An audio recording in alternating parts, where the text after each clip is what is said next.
예, 제가 내용을 읽어보겠습니다. 주여 어느 때까지 관망하려 하나이까. 내 영혼을 저 멸망자에게서 구원하시며 내 유일한 것을 사자들에게 건지소서. 내가 대회 중에 주께 감사하며 많은 백성 중에서 주를 찬송하리이다.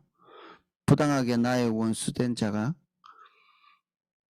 나로 말미암아 기뻐하지 못하게 하시며 까닭없이 나를 미워하는 자들이 서로 눈짓하지 못하게 하소서.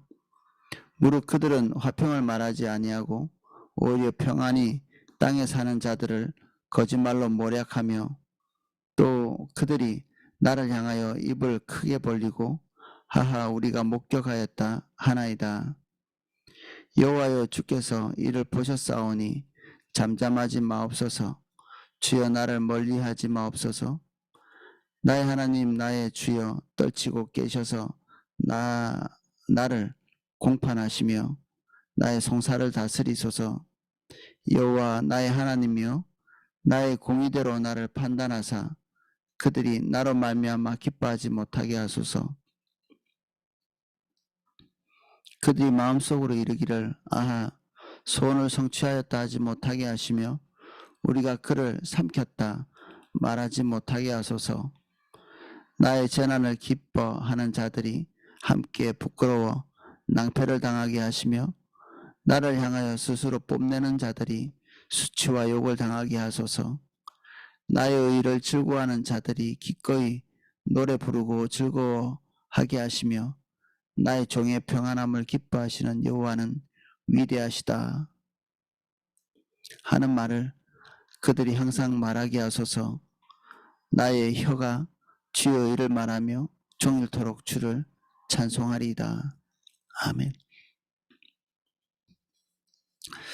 하나님께 대한 그 간곡한 탄원, 이 17절에 지난주까지 살펴본 이 35장 내용에 함축된 그 원한을 하나님께 구하는 거죠.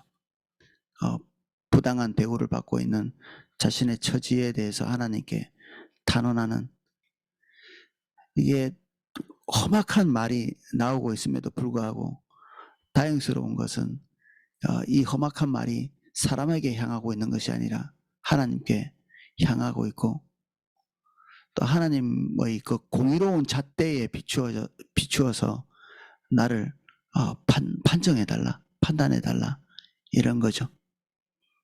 우상숭배하는 사람들의 그 특성이 그거죠.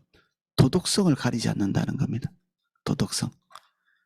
세상의 다른 종교들이 개인적인 도덕성을 기반으로 해서, 그 신의 도덕성을 기반으로 해서 자신의 억울함을 하소연 잘 안 하거든요.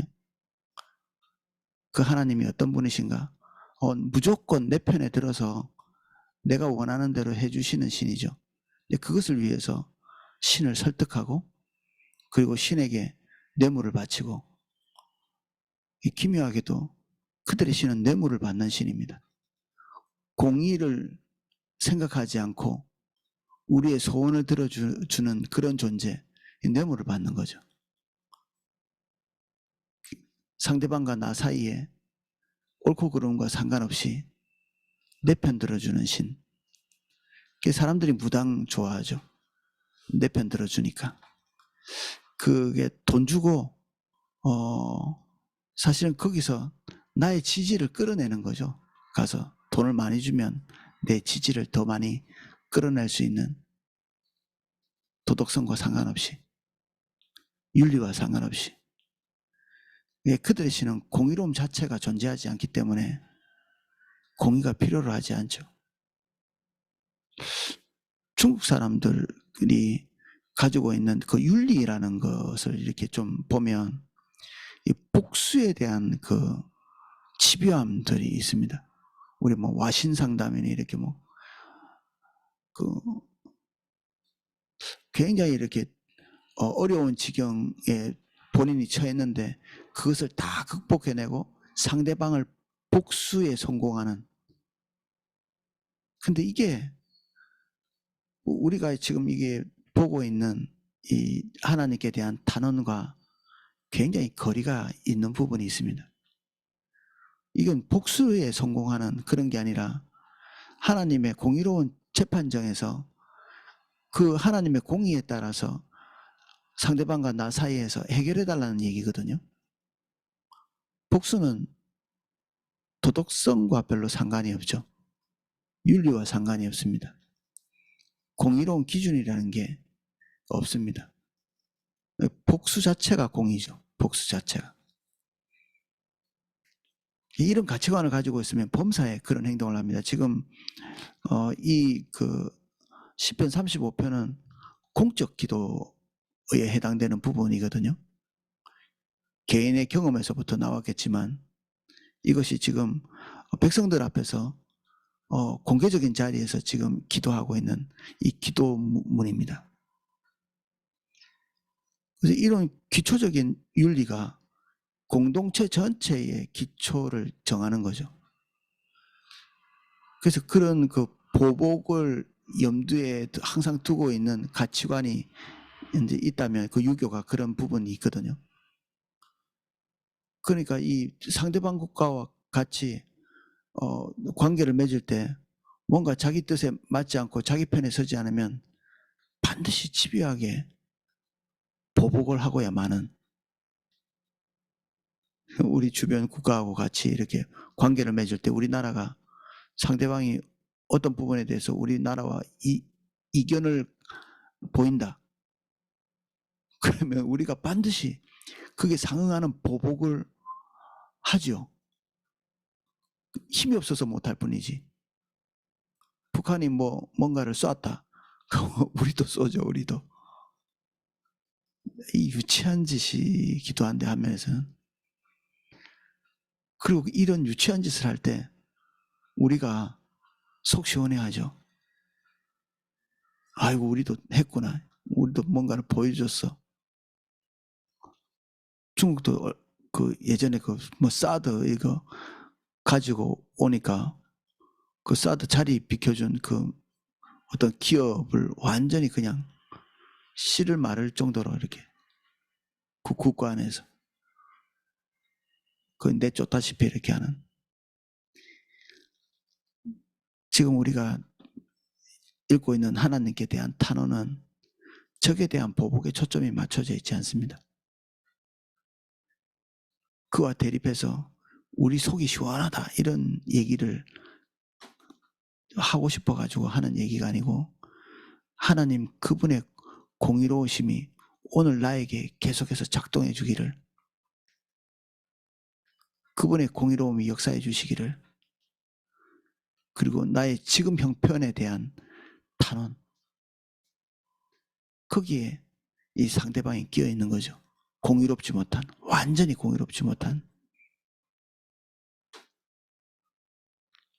그래서 이 동양권에서 가지고 있는 이 독특한 유교 문화권에서 가지고 있는 일본이나 우리나라나 중국이나 이렇게 가지고 있는 그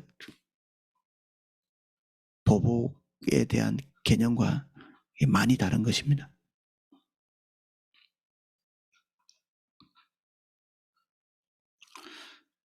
내가 대중에 주께 감사하며 많은 백성 중에서 주를 찬송하리이다. 부당하게 나의 원수된 자가 나로 말미암아 기뻐하지 못하게 하시며 까닭 없이 나를 미워하는 자들이 서로 눈짓하지 못하게 하소서. 기독교인이 주님의 인도를 따라갈 때, 그리고 또 주님의 인도를 따라가는 어떤 사람이 교회 안에서도 마찬가지입니다. 주님의 인도를 따라가지 않는 사람의 눈에 볼 때 그게 그렇게 고깝게 보이는데 이거는 이유가 없습니다.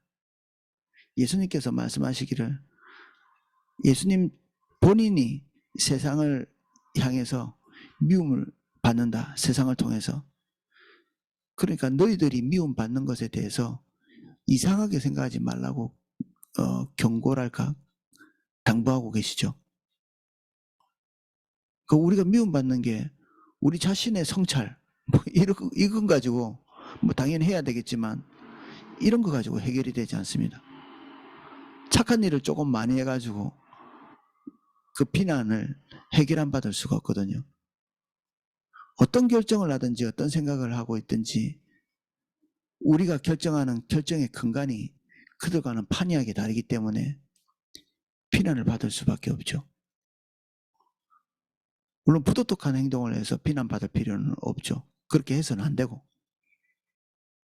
근데 비난 자체를 피해가기 위해서 몸부림치는 것은 우리를 함정에 빠뜨리는 것입니다. 우리가 옳은 길을 갈수록 고난을 받을 것이다. 성경 가르침이잖아요. 무릇 경건하게 살고자 하는 자는 핍박을 받으리라. 우리가 주님을 선택하는 그 순간부터 주님을 선택하지 않은 다른 사람들로부터 손가락질 당하고 비난당하고 고깝게 여겨지고 원도만 잘났어 같은 이런 얘기들을 듣는 이런 것들은 출발하기 전에 각오해야 되는 것들입니다. 우리가 주의 것을 선택하기 전에 각오해야 되는 요소들이죠. 피할 수 있는 문제가 아닙니다. 최대한 화평하도록 우리는 요구를 받고 있지만 거짓된 화평은 주님께서 기뻐하시는 것은 아닙니다.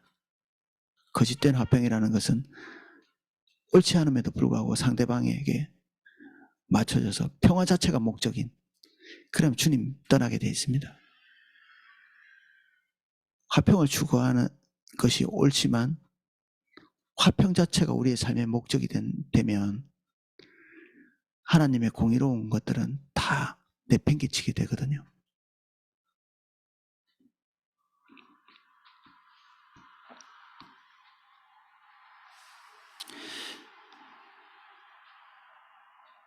무릇 그들은 화평을 말하지 아니하고 오히려 평안히 사는 자들을 거짓말로 모략하며 또 그들이 나를 향하여 입을 크게 벌리고 하하 우리가 목격하였다 하나이다. 이유를 알 수 없는 집요한 미움, 시기, 질투 이런 것들이 뭔가를 이렇게 풀어주고 그렇게 해서 해결되지 않을 때가 많습니다.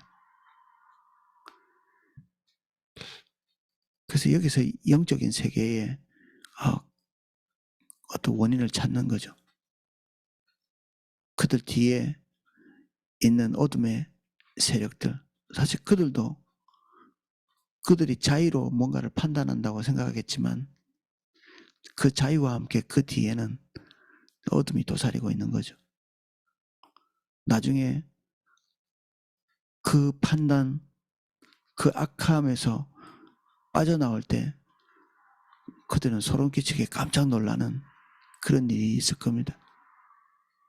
자책도 있고 성령님이 오실 때 눈이 밝아지거든요.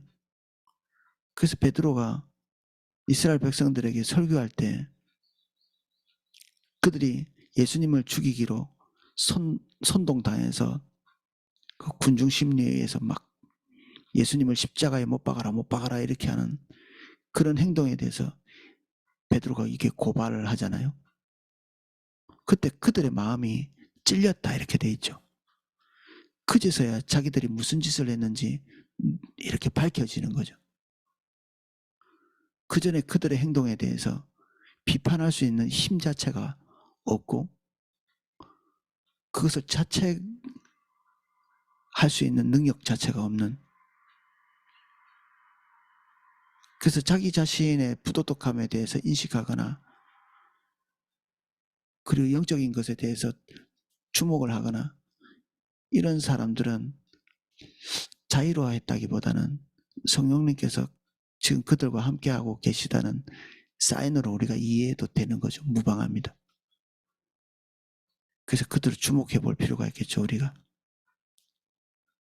그래서 가까이 있어주고 영적인 공급을 해주고 그들의 그 어떤 영적인 또 다른 필요를 어떻게 좀 공급할까 이렇게 주목해서 보는 그런 것이 필요할 것 같죠.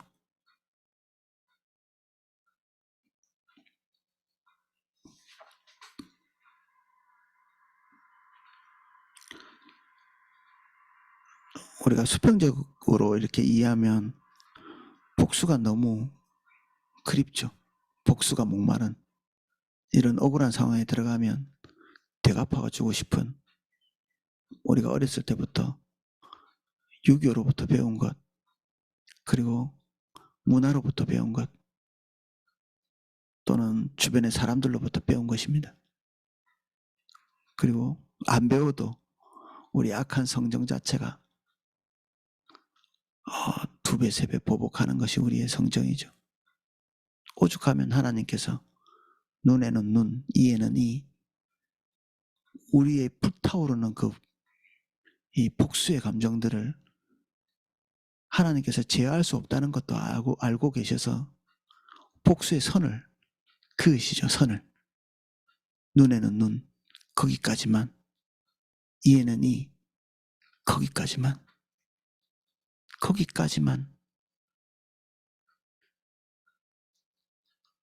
성령 받기 전에 하나님의 성품 안에 있는 것이 무엇인지를 볼 수 없는 처지에 있을 때 하나님의 성품대로 할 수 있는 은혜가 충분히 임하기 전에 주어진 보복법입니다.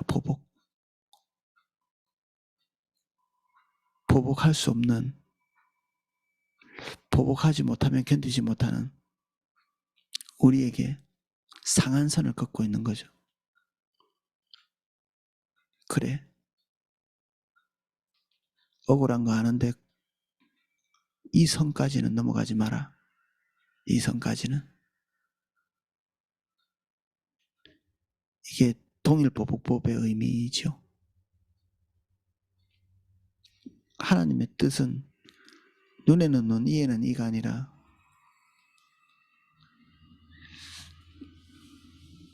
70분의 7번까지 원수를 사랑하는 것까지, 이게 주님의 본질적인 의도십니다. 구약에 있는 많은 법이 우리의 악함 때문에 불가피 제정된 것들이 종종 있습니다. 불가피 제정된 것. 사실 율법이라는 것 자체가 불가피한 것입니다. 없어도 될 만한 상황이어야 되는 거죠. 우리가 뭐 살인하지 말라 이런 법이 있기 때문에 우리가 살인을 안 하는 것은, 이건 정말 곤란한 문제죠. 도적질하지 말라는, 그렇게 하면 우리에게 피해가 오기 때문에 도적질을 안 한다면 우리는 하나님께서 우리에게 상대방을 사랑하라고 말한 이 원초적인 원리에서부터 이렇게 이탈해 있는 거죠. 우리가. 이게 더 공격적인 것은 사랑하는 것이죠. 사랑하면 그 모든 율법에 있는 것들을 원천적으로 위반하지 않거든요. 원천적으로. 할 마음도 없고. 근데 우리가 하나님의 성품 자체를 보는 눈도 없고, 그리고 행할 수 있는 힘도 없고, 자질도 없고,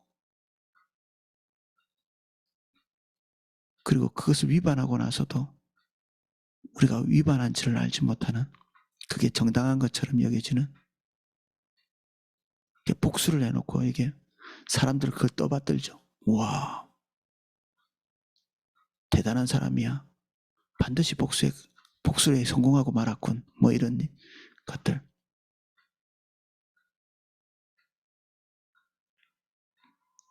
뭐 일반적인 폭력물 영화들이, 액션 영화 이런 것들이 보복을 주제로 하고 있죠. 보복을 주제로. 우리 안에 있는 보복성에 기대어서 돈을 버는 겁니다. 우리의 죄성에 기대어서. 이게 다 우리 안에 있는 음란과 보복성과 이런 것들을 간파하고 있는 겁니다. 문화계에 있는 사람들이. 그래서 그것을 간파하고 그런 떡밥을 이렇게 더 깔아서 문화적인 이런 그 콘텐츠를 만들면 그걸 돈 주고 사고 또 그걸 소비하고 이런 걸 알기 때문에 그렇게 만들어서 파는 거죠. 또 우리는 그런 것들을 소비하면서 같이 그들과 함께 이렇게 유니티를 만들어가는, 그걸 통해서 외로움을 극복해 나가고 올바르지 않은 방법인데 그렇습니다.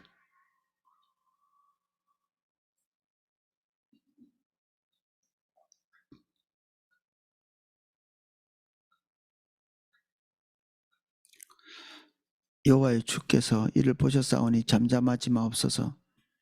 주여 나를 멀리하지 마옵소서. 주님께만 의지할 때 보이는 것 없이 걷는 그런 시간들이 반드시 있죠. 보이지 않는 하나님, 그 하나님이 가까이 보일 때까지 필요한 것은 기다림입니다. 오래 참음이고 그리고 고통을 견디는 것이고, 이런 것에 결격 사유가 있으면 우리가 주님을 끝까지 따라갈 수가 없죠.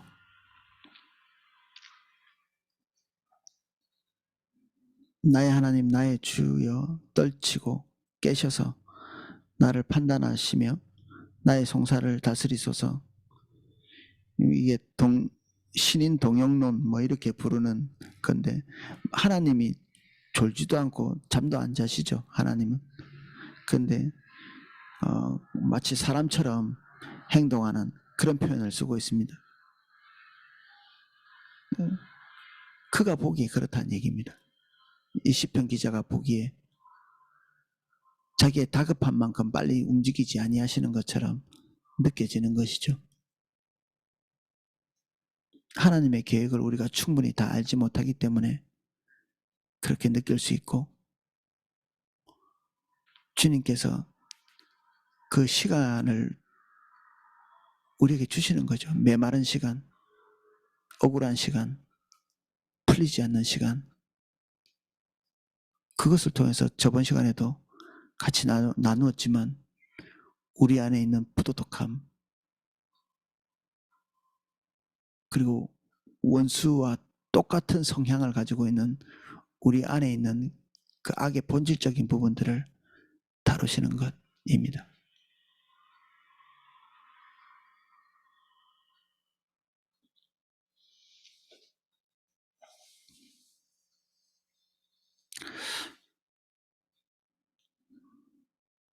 하나님의 공의로우심을 믿기에 송사는 재판장에 가서 하는 거죠. 내가 이렇게 어렵습니다. 근데 하나님 외에 우리의 송사를 들을 자가 없습니다. 객관성이 없기 때문에 그렇습니다. 인간은 어쩔 수 없이 팔이 안으로 굽을 수밖에 없는 존재들이고, 어떤 재판장도 완전한 판단을 할 수는 없죠. 어떤 인간도 하나님처럼 모든 것을 다 알거나, 그래 재판장들도 보면 재판장들끼리 막 이견이 갈리고 막 그러잖아요. 어떤 동일한 사안에 대한 판단이 재판장마다 다 틀리거든요. 이렇게 오죽하면 그 4차 산업혁명 때 없어질 그 직업 중에 하나에 재판장도 들어갑니다. 또 워낙 뇌물도 받고 오판하고 법적인 그 본질적인 부분들을 보지 못하고 판단하고 옳고 그름을 이렇게 분별하는 것이 재판이 아니라 법을 사용하는 법을 익히고 절차만 맞게 하면 그게 옳은 것으로 통용되는 것이 법의 세계거든요. 옳은 것을 골라낸다기보다는 법을 잘 사용하는 사람들, 그게 오늘날 우리가 이해하고 있는 변호사, 검사, 판사, 그들에게 기대할 수 있는 것은 그거죠. 법을 얼마나 잘 사용하는가. 결국 그걸 이용해서 우리 중심적인 이득을 챙겨오는, 누가 유능한 사람입니까? 세상에서는. 그 법을 가지고 그 의리한 사람에게 이득을 끼쳐주는 사람. 이게 세상이 가지고 있는 공의로움이죠. 세상이 가지고 있는 공의로움. 하나님은 그런 하나님이 아니시죠. 사람에게 기대는 것 자체가, 누군가에게 올바른 판단을 요구하는 것 자체가 사실은 순진한 거다. 그러면 어떻게 할까? 그럼 판단하지 말까? 재판도 하지 말까? 아닙니다. 우리가 그 뒤에 하나님께서 움직이고 계시는 것을 이해하고 주님께 맡기는 거죠. 설령 우리가 원하는 대로 분위기가 또는 그 상황이 흘러가지 않는다 할지라도 하나님의 공의로우신 판단께 내게 맡길 수 있는 그런 큰 믿음의 눈이 있어야 합니다. 내 뜻대로 안 됐으니까 마치 하나님이 죽은 것처럼, 공의롭지 않은 것처럼 이렇게 되는 게 아니라 그 인간의 공의를 뛰어넘는 하나님의 큰 섭리를 보는 힘을 가지는 거죠. 그 통찰력으로.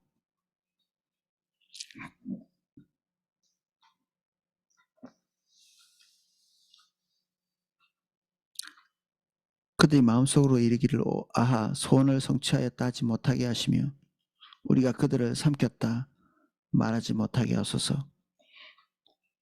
우리가 그들의 공의롭지 못한 그 괴율에 말려서 완전히 멸망당하지 않도록 하나님께 타원하고 있습니다. 상황이 급박한 거죠. 이 국가적으로도 그렇고 개인적으로도 그렇고. 나의 재난을 기뻐하는 자들이 함께 부끄러워 낭패를 당하게 하시며 나를 향하여 스스로 뽐내는 자들이 수치와 욕을 당하게 하소서. 하나님의 공의가 그들의 부도덕을 드러내고 우리가 스스로 보복할 만한, 우리가 판단할 때는 그 모든 것들을 지금 하나님께 고스란히 이양하고 있습니다. 우리가 볼 때는 부도덕한데 우리가 판단하지 않겠습니다. 하나님께서 판단해 주십시오. 네, 그런 얘기를 하는 거죠. 나의 의를 즐거워하는 자들이 기꺼이 노래 부르고 즐거워하게 하시며 그의 종의 평안함을 기뻐하는 여호와는 위대하시다 하는 말을 그들이 항상 말하게 하소서. 이 왕의 권위, 이 다윗이 가지고 있는 왕권, 내 왕이 꼭 아니더라도 아둘람굴에 있을 때 그에게 쏟아지는 얼마 되지 않는 사람이라 할지라도 뭔가 이게 그들의 지지를 받아야 인솔자가 되든지 할 거 아니겠습니까? 그리고 우리도 나름대로는 사람들의 지지가 필요하죠. 우리가 교회 안에서 왕따를 당하는데 주의를 할 수 있나요? 근데 그 지지는 하나님이 공급하셔야 됩니다. 모든 사람들이 그 사람과 함께 하시는 하나님을 객관적으로 이렇게 볼 수 있는, 이건 하나님만이 하실 수 있는 거거든요. 사람들 마음속에 우리 자신의 평판을 집어넣는 것은 하나님이 하시는 겁니다. 그래서 억울한 자리에 있거든 하나님이 그렇게 하시는 것을 아실 필요가 있습니다. 어떤 상황에 이렇게 집어넣을 때 그것을 막 못 견뎌가지고 파르르 떨고 이 교회를 옮겨 다니고 오이코스를 옮겨 다니고 그리고 자기 편을 규합하고 이런 식의 행동을 하는 것은 이 미숙한 일입니다. 미숙한 일. 하나님께서 우리의 평판을 주시기도 하고 빼앗아 가시기도 하고 명예를 가져가시기도 하고 주시기도 하고 재물을 주시기도 하고 가져가시기도 하고 모든 출처가 하나님이라는 사실을 이해를 잘 못하는 거죠. 그러니까 이 수평적인 세계에서 조금 사람들에게 이게 부정적인 얘기를 듣거나 모함을 당하거나 이러면 견디지를 못하는, 뭐 인권 운운하기도 하고 뭐 개인적인 권리를 운운하기도 하고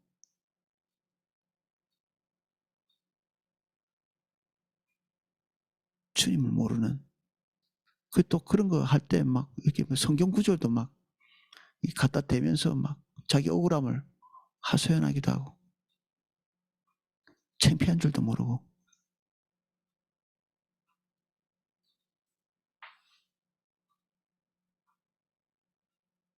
주신 자도 요하시고 가져가신 자도 요하시고 명예를 주셨으면 그때부터 모든 것을 따놓은 당상처럼 편안한 곳에 간 게 아니라 그 명예에 독특한 기능이 있습니다. 하나님이 우리에게 주신 것에 대한 우리의 시각이 주님 편에서부터 이렇게 생각할 필요가 있거든요. 항상 하나님 주셨어, 이제부터 이건 내 거야, 만족스러워, 이런 게 아니라 이 명예는 도대체 왜 주신 거지? 이 재물은 왜 주셨지? 이 지혜와 통찰력은 왜 주셨지? 그런 걸 하나님 측에서 생각해 봐야죠. 당연하게 받아들이는 게 아니라 내가 좀 하나님 앞에 잘 살았더니 좋은 것들을 많이 주셨구만, 이러면 그 다음 단계를 나가지를 못합니다. 이스라엘 백성들하고 똑같습니다. 하나님이 내가 좀 잘해가지고 우리를 특별히 이뻐하셔가지고 가나안 땅에 들어왔나 보다, 그렇게 생각하는 순간에 그 사람의 인생은 그냥 그 자리에서 주저앉아 버리는 거죠. 가다가만 하나님이 주신 모든 것에 대한 의미를 상실해 버리는,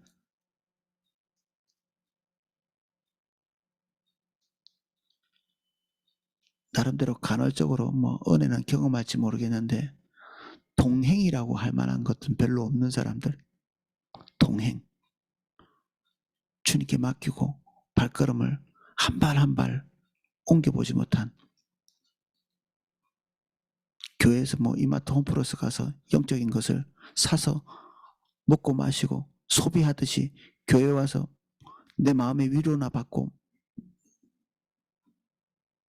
치유받고 내가 필요한 격려나 이런 것들 받고 그냥 끝나버리는, 은혜라는 것은 그런 것이 아닙니다. 은혜는 하나님의 말씀대로 살게 하시는 하나님의 살아계신 임재라고 우리가 거듭 나눴잖아요. 하나님의 말씀대로 살 수 있게 하시는 힘, 그분이 오셔서 그것을 가능하게 해주시는 것입니다. 그래서 하나님께서 그 뜻대로 살 수 있도록 우리에게 공급을 하시는 거죠. 거기에는 명예도 포함됩니다. 그 명예를 우리에게 주셔서 사용을 하는데 그 명예는 대단히 위험한 도구입니다. 필요하지만 위험한 도구. 그래서 훈련 없이는 손에 잡을 수 없는, 권력도 똑같죠. 우리에게 무엇이 주어질 때는 그것이 가지고 있는 이중적인 기능이 있습니다. 그걸 가지고 악을 행할 수도 있고 선을 행할 수도 있고 주님 중심적인 일을 할 수도 있고 아주 이기적인 권력 남용을 할 수 있죠. 남용. 하나님 뜻과 맞지 않지만 제멋대로 휘두르는,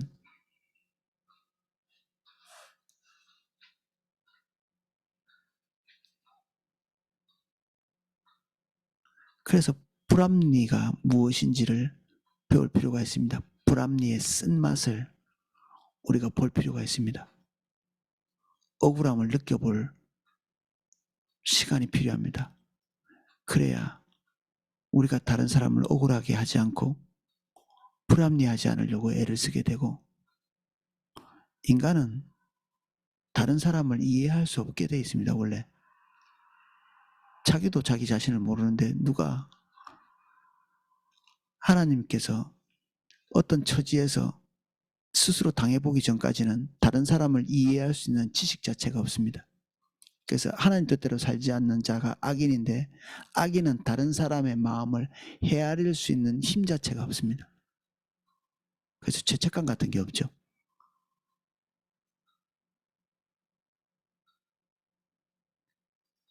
그래서 우리는 다룸이 꼭 필요하고, 시련이 필요하고, 단련이 필요하고, 거기에는 부도덕한 사람으로부터, 불합리한 사람으로부터 받는 억울함, 그리고 부당한 대우, 이 모든 게 포함되어 있습니다.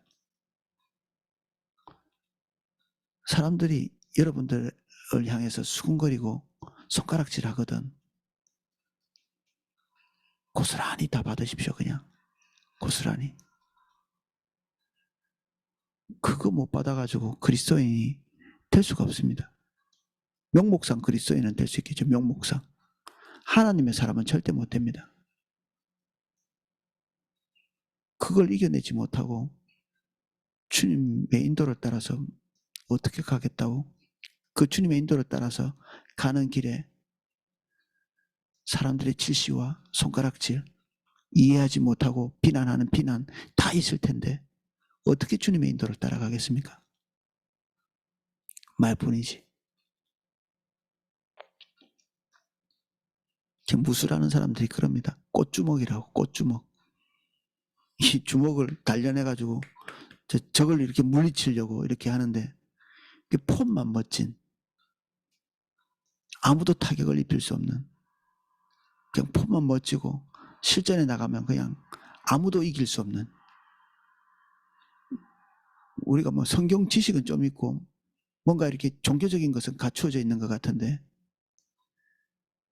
단 하나의 과제도 해결하지 못하고 주님과 한 발도 실전에서 걸어가지 못하는, 이게 다 하나님께서 우리에게 주시는 연단을 소홀하게 여긴, 그것도 수용하지 않고 그 쓴 잔을 마시지 않았기 때문에 일어나는 일들이죠. 무술하는 사람들에게 가장 수치되는 게 꽃주먹이죠. 꽃주먹. 예쁜 주먹. 그리스도인에게는 고통을 감수하지 못해서 아무것도 주의 것을 성취하지 못하고 주저앉기만 하는, 이게 제일 부끄러운 그리스도인들입니다. 제일 부끄러운. 그래서 시련과 고통을 기뻐하십시오. 이게 뭐 단호히 말씀드릴 수 있는 겁니다. 시련과 고통, 비웃음과 비난, 자기가 잘못한 것이 아닐 때 제가 해당되는 것입니다. 당연히. 억울할 때. 우리가 잘못해서 받는 것들은 이건 시련이 아닙니다. 회개하고 수치를 감수하고 무릎 꿇어야 될 일이지. 시련은 그것을 당할 만한 이유가 없는데 당하는 것이죠. 예수님 같이. 그것을 고스란히 통과하고 우회하지 않고 피하지 않고 그분이 주님과 실제적인 동행이 가능합니다. 그때부터.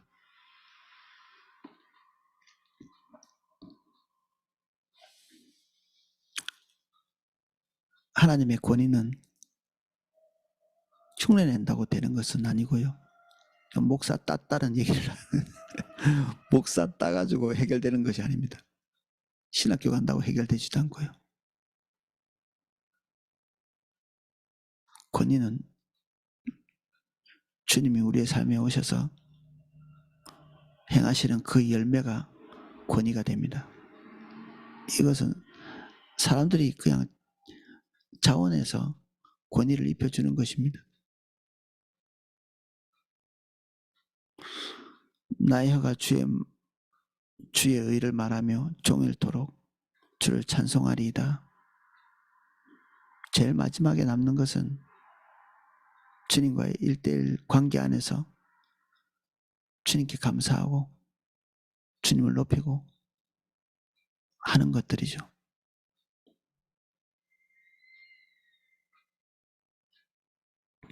이 마지막 자리에서 또 우려가 되는 함정이 또 있죠. 몇 번 나눴지만 모든 것이 다 지나고 난 다음에 자기를 위해서 기념비를 쌓는 것입니다. 소위 말하는 간증 같은 걸 통해 가지고 자기의 선함을 알리는 시편 35편 중간중간에 불쑥불쑥 나오고 있는 자기 자질에 대한 그 포기, 자기의 의로서는 그것을 근거해서 하나님께 구할 수 없는 죄된 모습에 대해서 언뜻 이렇게 비추고 있는 걸 우리가 같이 봤잖아요. 그러니까 기념비 쌓을 게 없는 것입니다. 이걸 다 통과하고 넘어와도 온전히 주님께 올려드리는, 하나님께 제사 드리는, 이게 올바른 것이죠. 나의 혀가 주의 의를 말하고 종일토록 주를 찬송하리이다. 이 모든 것을 통과하고 난 다음에도 나는 없고 주님만 있는 저와 여러분 되시기를 예수님 이름 축복합니다. 예, 기도하겠습니다.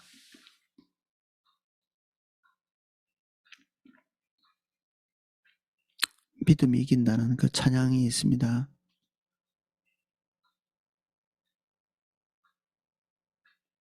이 고통을 해결하기 위해서 몸부림치는 미숙한 사람 되지 않도록 이것을 회피하고 우회하기 위해서 고민하고 고통하지 않게 묵묵히 인내하며 이 시간을 지나갈 수 있도록 하나님 큰 은혜 주십시오. 그리고 이 고통이 쓸모없이 끝나지 않게 우리 안에 있는 부도덕과 타인에 대한 그 무지가 깨뜨려질 수 있도록 장차 하나님께서 우리에게 기대하시는 바에 부합되는 사람으로 빚어져 갈 수 있게 은혜를 주십시오. 새로운 시대가 오고 있습니다. 거기에 우리도 거기 서야 하고 그 위치에 걸맞는 하나님의 사람으로 우리를 빚고 계십니다. 능히 감당할 수 있는 자가 되게 해주십시오. 한 발 걷다 넘어지고 두 발 걷다 넘어지는 그 미숙한 길을 가지 않도록